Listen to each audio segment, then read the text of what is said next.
2024 ஆண்டு ஆகஸ்ட் 23ஆம் தேதி கோலாலம்பூர் மஸ்ஜித் இந்தியா கடை தொகுதி பலரது கவனத்தை ஈர்த்த நாள். இந்தியாவை சேர்ந்த விஜயலட்சுமி என்ற 48 வயது பெண் மஸ்ஜித் இந்தியா நடைபாதையில் ஏற்பட்ட திடீர் பள்ளத்தில் விழுந்தார். அவரை தேடி மீட்க பல முயற்சிகள் மேற்கொள்ளப்பட்டன. ஆனால் எதுவும் கை கொடுக்கவில்லை. அவர் என்ன ஆனார் என்பது இன்னும் புரியாத புதிராகவே உள்ளது. அந்த சம்பவம் நிகழ்ந்து சுமார் 5 மாதங்கள் ஆகிவிட்டன. தற்போது மஸ்ஜித் இந்தியா எப்படி இருக்கிறது?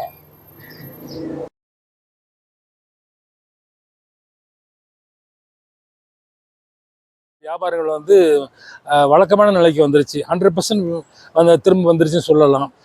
நாங்களும் எங்கள் கடைகளை அபிவிருத்தி பண்ணி ரெனோவேட் பண்ணி புது ஸ்டாஃபில் ரிக்ரூட் பண்ணி திறம்பட பண்ணிக்கிட்டு இருக்கிறோம். ஸோ சொல்லப்போனால் அந்த நிகழ்வுக்கு பிறகு எங்களுக்கு வியாபாரம் பல மடங்கு பெருகி இருக்குது. நம்ம எப்பொழுதுமே லுபாம் பார்க்க தான் ஷாப்பிங்க்கு வருவோம். இங்கே தான் வெளியூருக்கு போகிறப்ப சிவினியர்ஸ் மணி சேஞ்சிங் எல்லாம் செய்வோம்.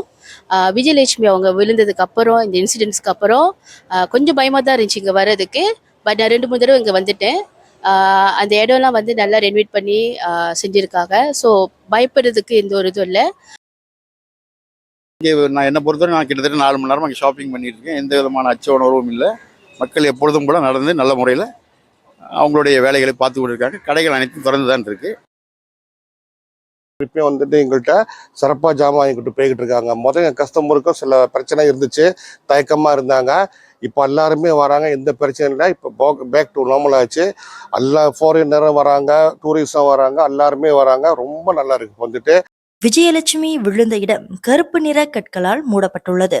அந்த நடைபாதையை மக்கள் எவ்வித பதற்றமும் இன்றி கடந்து செல்வதை காண முடிந்தது.